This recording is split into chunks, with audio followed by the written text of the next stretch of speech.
Powered by Asian Paints. প্রিয় দর্শক, আমন্ত্রণ জানাচ্ছি নির্মাণ রসায়ন অনুষ্ঠানে পাওয়ার্ড বাই এশিয়ান পেইন্টস।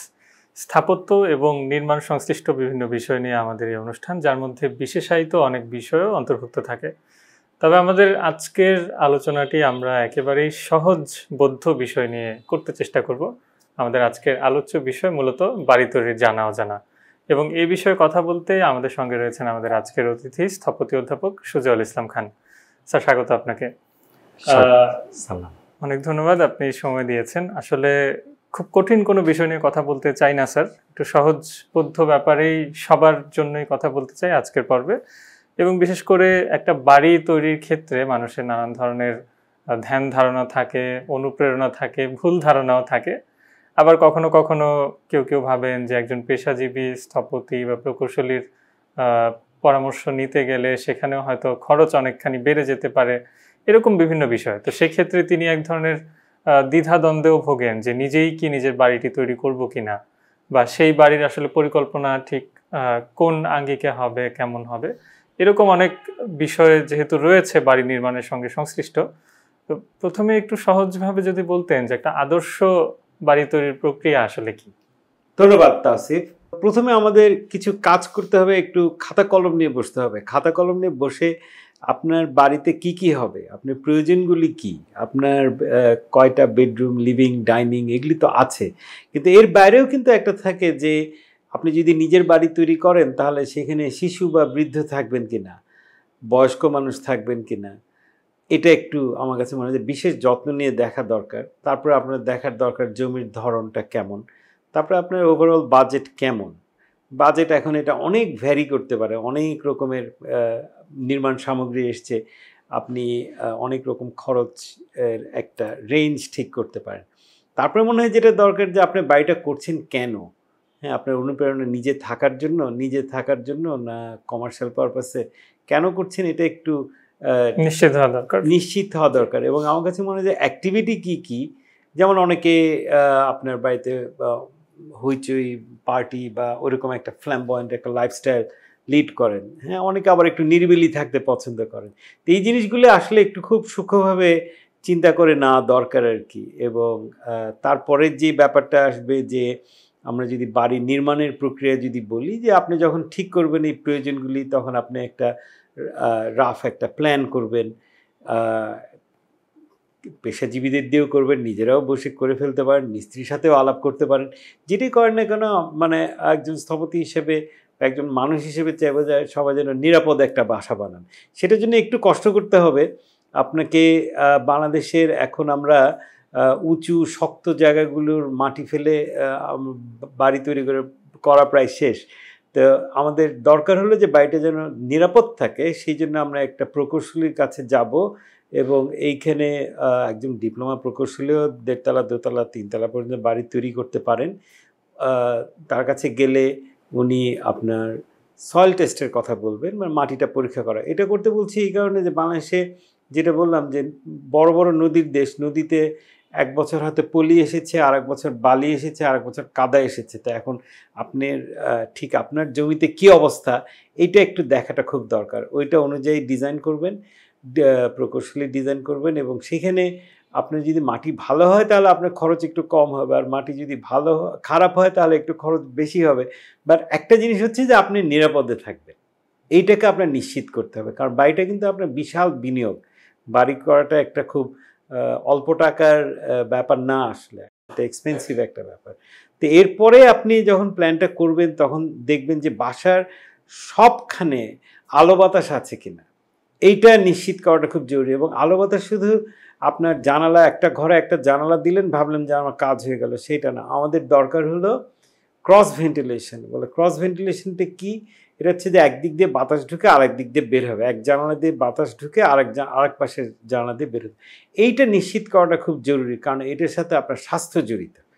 আমাদের মধ্যে অনেকে জানালা খুলি না, আবার অনেকে সারাদিন এয়ার কন্ডিশনিং করে রাখেন, বলে আসলে এটা স্বাস্থ্যের জন্য ভালো না আপনার ইয়ের জন্য। এইটা একটু দেখার দরকার। আর আমরা অনেক সময় বাড়ি গায়ে গায়ে লাগায় তৈরি করতেছি, এইটাও ঠিক না। আমরা করোনার সময় দেখেছি যে গায়ে গায়ে বাড়ি লাগানোর ফলে আমাদের শিশু এবং বৃদ্ধদের কিন্তু অনেক বেশি সংক্রমণ হয়েছে। এইটা একটু খেয়াল রাখা দরকার যে আলো বাতাস, সূর্যের আলো ঢোকা খুব দরকার, বাতাসের বায়ু প্রবাহ বা বাতাসের ঢুকে বের হওয়ার ব্যাপারটা খুব দরকার, যেন আপনার স্বাস্থ্য ঠিক থাকে। এরপরে আমি যেটা বলবো যে বাসায় তো শুধু আপনি যাবেন, একটু ঘুমাবেন, আর ব্যাপারটা তো ওইটা না। এখানে আপনি এখানকার আপনার জীবন কাটাবেন। তো এখানে একটু বাগান বা খেলার জায়গা বা যেখানে গেলে আপনার একটু আকাশের সাথে আকাশ বাতাসে একটু দেখতে পারেন, এরকম কিছু জায়গা থাকলে ভালো, থাকাটা দরকার আর কি। তো এটা বলছি। আর এরপরে যখন এটা তো প্ল্যানিং ফেজের কথা বলছি, এরপরে যখন নির্মাণ করবেন, যখন বানাবেন অ্যাকচুয়াল বাড়িটা, তখন অবশ্যই দক্ষ মিস্ত্রি যেন হয়, অভিজ্ঞ মিস্ত্রি যেন হয়, দক্ষ এবং অভিজ্ঞ মিস্ত্রি যেন হয়, যে আপনার ড্রয়িংগুলো দেখে, প্রকৌশলী ড্রয়িংগুলি এবং স্থপতির ড্রয়িং যদি নাও নেন, স্থপতি ছোটোখাটো বাড়ি হলে স্থপতি আপনি নাই পেতে পারেন, নাই নিতে চাইতে পারেন, বাট আপনি একজন সেই ড্রয়িংগুলো দেখে বুঝে যেন আপনার ওই যে মিস্ত্রি আছেন তিনি যেন ওটা সঠিকভাবে যেন বানাতে পারেন। এইখানে আপনার কম খরচেরও ব্যাপার না, বেশি খরচেরও ব্যাপার না। এটা হচ্ছে যে যা লাগবে সেটা করবেন, যথাযথ যেন হয়। এইখানে একজন আর্কিটেক্ট বা ইঞ্জিনিয়ার কেউই কিন্তু চান না যে আমরা যেটাকে বলি ওভার ডিজাইন করাটা, এটা না। আমরা চাই যে নিরাপদ থাকুক। এবং আমরা যখন ডিজাইন করছি, বিশেষ করে প্রকৌশলীর ওনারা কিন্তু কতগুলি কোড মেনটেন করতে হয়, কতগুলি নিয়ম আছে ওটা মেনটেন করতে হয়, ওনারা ওই নিয়ম মেনটেন করেই করেন। আর দুটো জিনিস খুবই জরুরি। একটা হচ্ছে যে বৈদ্যুতিক যে সরঞ্জামাদি আছে, ইলেকট্রিক ওয়্যারিং বলেন, ইলেকট্রিক ফিউজ বক্স, এইটাও ডিজাইন করে নেওয়াটা খুব দরকার। এক হচ্ছে যে তার ভীষণ এক্সপেন্সিভ হয়ে গেছে, বিদ্যুতের এগুলো ভীষণ এক্সপেন্সিভ। আপনার এটা যেন নিরাপদ থাকে এবং যথাযথ, একই ব্যাপার, কাঠামোগত নিরাপত্তাও থাকতে হবে, বাড়িটা যেন ভেঙে পড়ে না যায় সেটাও থাকতে হবে। আবার শর্ট সার্কিটে যেন আগুন না লাগে, এটা একজন প্রকৌশলীকে দিয়ে যদি ডিজাইন করে নিয়ে দক্ষ মিস্ত্রিকে দিয়ে করেন, অবশ্যই সেটা আপনার একটা প্লাস পয়েন্ট হিসেবে থাকবে। তারপরে শেষে বলবো প্লাম্বিংয়ের কথা, স্যানিটারির যে কাজগুলি বলি, এইটাও খুবই দরকার যে ভালো মিস্ত্রিকে দিয়ে করার। এটা অনেক সময় আমরা ডিজাইন করি না, বাট ডিজাইন করাটা শ্রেয়। আপনি ওইখানে যেন আপনার প্লাম্বিং লাইন বাথরুমে যে পানি, ফ্রেশ পানি দিচ্ছেন এবং যে নোংরা পানিটা, ওইটা যেন যথাযথ ব্যবস্থা থাকে এবং ঠিকমতো তৈরি হয়, সেটার ব্যাপারে আপনারা লক্ষ্য রাখবেন। এই যে বাড়িগুলো এখন তৈরি হচ্ছে, অনেক ক্ষেত্রেই কোনো পেশাজীবীর সংশ্লিষ্টতা তাতে নেই, কারণ আসলে যে পরিমাণ নিবন্ধিত স্থপতি বাংলাদেশে আছেন, তারা হয়তো সব ক্ষেত্রে সমানভাবে পৌঁছাবার সুযোগও পাচ্ছেন না বা সময়ও হয়ে উঠছে না, নানান সীমাবদ্ধতা নিশ্চয়ই আছে। কিন্তু একটা বাড়ির সঙ্গে যেমন করে অনেকগুলো বিষয় জড়িত, আপনি যেটা বললেন যে আবহাওয়া, জলবায়ু, পরিবেশ, প্রকৃতি এবং পারিপার্শ্বিক যে সমাজ ব্যবস্থা, প্রতিটি বিষয়, তো সেগুলোকে বিবেচনা করে একটা বাড়ির পরিকল্পনা বা নকশা করার ক্ষেত্রে অবশ্যই পেশাজীবীর একটা বিশেষায়িত জ্ঞান প্রয়োজন।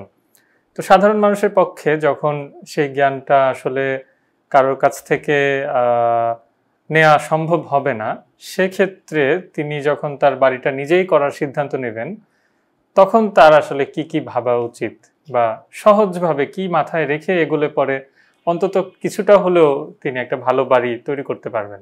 আমার ধারণা যে আমরা যে মানুষের এই যে জ্ঞানের যে ব্যাপারটা, হ্যাঁ, যে সাধারণ মানুষ বললেন না আর পেশাদার বললেন না, আমার কাছে মনে হয় যে সচেতন মানুষ, এটার সাথে শিক্ষার সম্পর্ক নেই। সংস্কৃতিবান মানুষ, এটার সাথেও শিক্ষার সরাসরি সম্পর্ক নেই। আমি একটু সাইড গল্প করছি। লালনের আখড়ায় গিয়ে দেহতত্ত্ব নিয়ে আমরা যাদের সাধারণ মানুষ বলছি, তার জ্ঞান দেখে আমি শিক্ষিত ইউনিভার্সিটির টিচার ব্লা ব্লা ব্লা, আমার নিজেকে মূর্খ মনে হয়েছে। তো কাজী জ্ঞানটার যে আমরা এই সংজ্ঞা বা এটা অমুকের জ্ঞান আছে অমুকের নাই, এটা মনে করাটা আসলে একটু আছে আর কি। আমরা গ্রামে গেলে আমি ছাত্রদেরকে বলি যে তুমি বিশ্রী শহর আমরা দেখছি, বিশ্রী গ্রাম কিন্তু তুমি দেখতে পাবা না। তার মানে কি, যে একটা সম্মিলিত একটা জ্ঞান আছে, সেটা কিভাবে প্রয়োগ করতে হবে, কোথায় বাগান তৈরি করতে হবে, কোথায় বাড়ি তৈরি করতে হবে, কোথায় ধান ক্ষেত হবে, কোথায় পানি কিভাবে যাবে, খাল কোন দিক দিয়ে আসবে যাবে, বিশাল ব্যাপারগুলো অনেক বড় মাপের পরিকল্পনাবিদ এবং স্থপতি কিন্তু আমাদের গ্রামে আছেন। তো আমার মনে হয় যে হ্যাঁ, যখন আমরা নতুন ধরনের বাড়িঘর তৈরি করছি, নতুন কনটেক্সট, কে কখন কোথায় বাড়ি তৈরি করছে এটার উপর নির্ভর করছে, তখন অনেক সময় আমরা দেখি যে ওই যে আপনার যে প্রজন্ম থেকে প্রজন্মে যে জ্ঞানটা ছিল সেটাকে আমরা বাইপাস করে ফেলতেছি। আমরা শহরে আর বাগান দিচ্ছি না। কিন্তু আপনি দেখবেন যে আগে একটা যে কোনো জায়গায় একটা বাসা মানেই বাগান এবং বাসা। আমরা এখন বলছি যে না, গ্রাউন্ড ফ্লোরে গাড়ি থাকবে আর পুরাটা ছেয়ে ফেলবো, পুরা জায়গাটা ঢেকে ফেলবো, কোনো রকমে আলো বাতাসের জন্য সামনে 5 ফিট, 2 পাশে 5 ফিট, যেটুকু না রাখলেই নয় সেটুকু রাখবো। কিন্তু এই যে বোর্ডটা, যে বাড়িটা, বাগানটা হচ্ছে আপনি এবং আপনার এবং প্রকৃতির মাঝামাঝি একটা আন্ডারস্ট্যান্ডিং, আপনার তৈরি করা একটা প্রকৃতি, বাসা, বাগানটা, ওটাকে আমরা বাদ দিয়ে দিচ্ছি। এগুলি হচ্ছে যে আমাদের কাছে মনে হয় যে আমরা এই যে শহরের যে লোনলিনেস বলেন বা বিভিন্ন রকমের মানসিক সমস্যা বলে, একটা বড় কারণ হচ্ছে যে আমরা প্রকৃতি থেকে নিজেদেরকে আলাদা করে ফেলছি। মফস্বল শহরের ক্ষেত্রেও তো হ্যাঁ, সব জায়গাতেই এই জিনিসটা হচ্ছে। এটাই দুঃখজনক। যেটা একটু আগে বললাম যে বড় শহরগুলিকেই সবাই কপি করছে, পচা জিনিসগুলি কপি করছে, শহরকে মনে করছে যে এখান থেকে অনুপ্রেরণা নিতে হবে এবং এইটা পারফেক্ট, এরকম একটা বোধও কিন্তু আসতেছে যে শহরের মতো হলে আমার সব প্রবলেম সলভ হয়ে যাবে, আমার কোনো প্রবলেম নেই। এটা অনেক বড় ভুল চিন্তাভাবনা। মানে ঢাকায় আপনার জীবনযাত্রার মান অবশ্যই অনেক নিচের দিকে। মানে এই শহরে আমি বলবো যে নিঃসঙ্গতা যেরকম আছে, একটা শিশু বা একজন বৃদ্ধের যেরকম জীবনযাপন হচ্ছে, এটা তো না, রিসেন্টলি একটা সিনেমা দেখলাম, বলছে যে শহরে মানুষ দম ফেলছে, কিন্তু দম ফেলা আর বেঁচে থাকা তো এক না। তো যেই শহরে মানে জাস্ট শুধুমাত্র যেখানে দম ফেলছে সেটাকে আপনি আদর্শ হিসেবে নিয়ে গ্রামে কপি করছেন, ওইখানেই মনে হচ্ছে যে একটা ভুল বোঝাবুঝি হচ্ছে আর কি। বাট ডেফিনেটলি আমাদের পাশ করা আর্কিটেক্ট আমি বলবো যে যেখানেই যে বাড়িটা বানান আপনারা নিরাপদ যেন হয়, বাড়িটা যেন রড সিমেন্ট মানে স্ট্রাকচার, ওইটা যেন একটা ডিজাইন থাকে, বৈদ্যুতিক শর্ট সার্কিট যেন না হয়, ওটার ব্যাপারে লক্ষ্য রাখবেন। এটা লক্ষ্য রাখবেন শুধুমাত্র কিন্তু না, মানে দুর্ঘটনার জন্য না বা দুর্যোগ সহিষ্ণুতার জন্য না, ওটা তো আছেই, ওটা থাকবে, বাট আপনার সম্পদের যথাযথ ব্যবহার হচ্ছে কি না এইটা আপনার একটু এইটা সম্পর্কে আপনাকে খুব সচেতন হতে হবে। যে আপনি বাড়ি হয়তো অনেকগুলো বানাবেন না, একটা দুটোই বানাবেন জীবনে, তা আপনার সঞ্চয়ের টাকা বা আপনার বিনিয়োগের টাকাটা যেন এটা সর্বোত্তম ব্যবহার হয়, এটার জন্য যা করা দরকার সেটা করবেন। বলে হ্যাঁ, নতুন ধরনের বাড়িঘর তৈরি করছি, এখন আমার পুরানো যে নলেজগুলি আসছে সেগুলো হয়তো কাজে লাগবে না, বাট আপনার স্বাচ্ছন্দ্য, আপনার যে ধরনের পরিবেশে আপনি আরাম বোধ করেন, ওই যে বাগানের ব্যাপারটা, ওই যে বেঁচে থাকার সাথে আপনার পাড়াপড়শির সাথে মিলে যে বেঁচে থাকার যে ব্যাপারটা, ওইটা পাচ্ছেন কিনা ওইটার দিকে নিশ্চিত করলেই মনে হয় হবে। নাহলে দেখা যাবে যে শহরেও সবাই যার যার মোবাইল ফোনের স্ক্রিনের দিকে তাকিয়ে দিন কাটাচ্ছি, বা টিভি স্ক্রিনের দিকেও আজকাল মানুষ কম তাকাচ্ছে। এটা তো আসলে কোনো লাইফ না। আমরা দেখতে পাচ্ছি যে আসলে আমাদের সমাজ যেভাবে পরিবর্তন হচ্ছে সেটাতে মানসিক ব্যাধি অনেক আসছে, সামাজিক অস্থিরতা অনেক আসছে। এই শহরকে কপি করছেন, কিন্তু এই শহরে প্রত্যেকটা মানুষ অস্থির, প্রত্যেকটা মানুষ আপনার মানে নিঃসঙ্গ হয়ে যাচ্ছে আস্তে আস্তে। হ্যাঁ, মানে শহরের সাথে প্রকৃতির সাথে তার বিচ্ছিন্ন হয়ে যাচ্ছি। হ্যাঁ, এটা কি ভালো হচ্ছে? প্রশ্নগুলি করা দরকার যে শহরের এই বাড়িঘর করা বা এরকম শহরকে অনুকরণ করা ঠিক হবে কিনা, বা এরকম জীবনযাত্রাকে অনুকরণ করাটা ঠিক হবে কিনা। অনেক ধন্যবাদ স্যার। আসলে অনুকরণ বা অনুসরণ করতে গিয়ে এর ভেতরের ভুলগুলোকেও আমরা আমাদের ভেতরেই নিয়ে নিচ্ছি। অনেক ধন্যবাদ। আপনি বাড়ি তৈরির বিষয় থেকে শুরু করে এর ব্যাপ্তি এবং এর পরিধি পরিসর নিয়ে অনেকগুলো কথা বললেন এবং বিশেষ করে আমাদের অনুষ্ঠানে সময় দিলেন। আপনাকে অনেক ধন্যবাদ। ধন্যবাদ। প্রিয় দর্শক, এই ছিল আমাদের মূল আলোচনা। নিচ্ছি ছোট্ট একটা বিরতির পর থাকবে এক্সপার্ট টাইম। সে পর্যন্ত সঙ্গে থাকুন।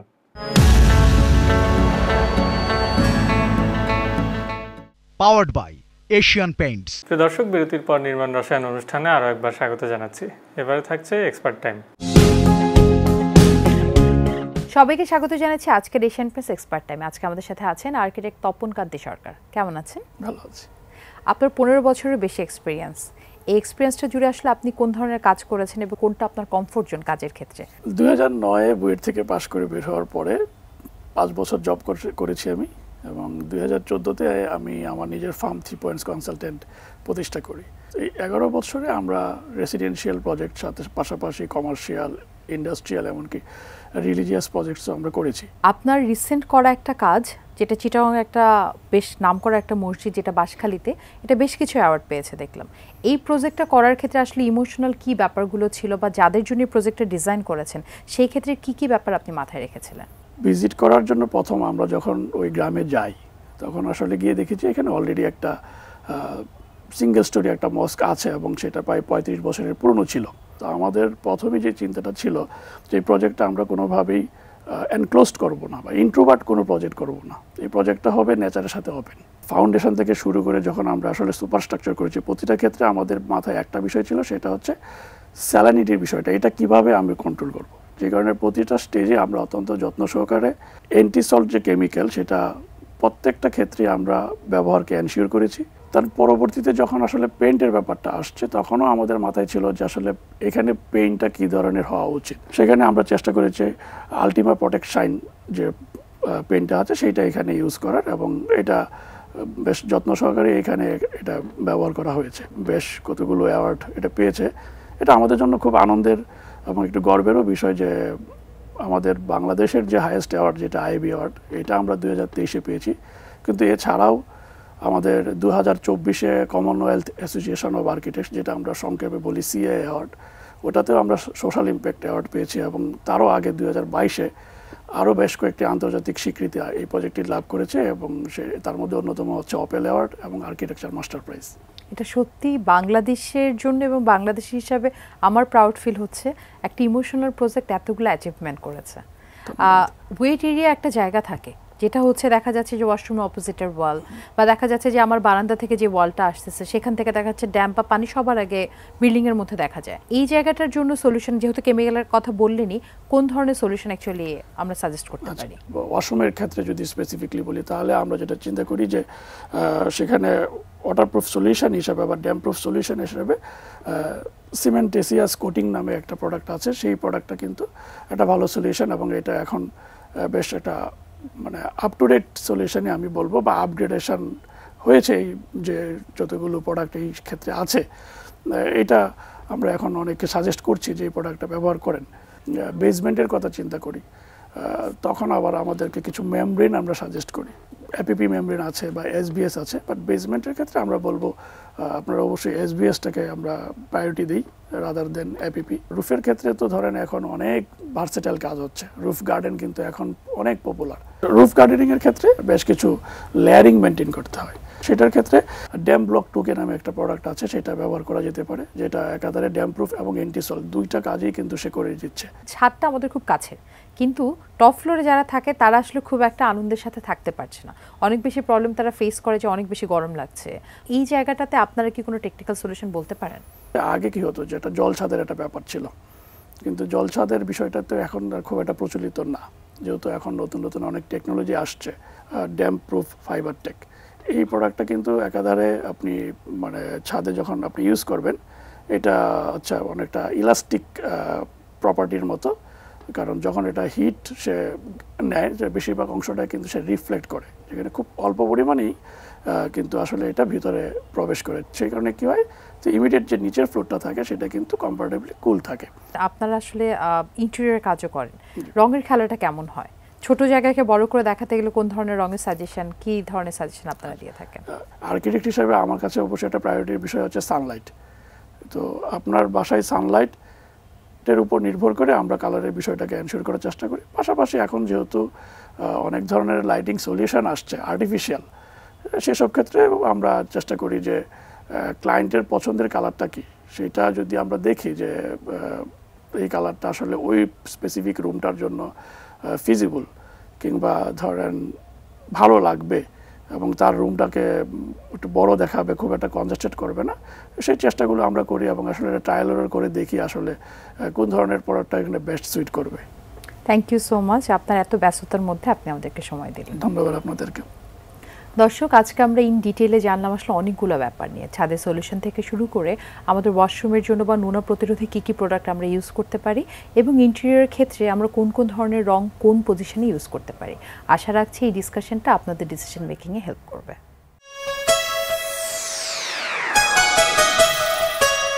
এই ছিল আমাদের আজকের অনুষ্ঠান। আপনার যদি কোনো প্রশ্ন, মতামত বা পরামর্শ থেকে থাকে জানাতে পারেন স্ক্রিনে দেখানো ইমেল ঠিকানার মাধ্যমে। ভালো থাকুন, সুস্থ থাকুন, এটিএন নিউজের সঙ্গেই থাকুন।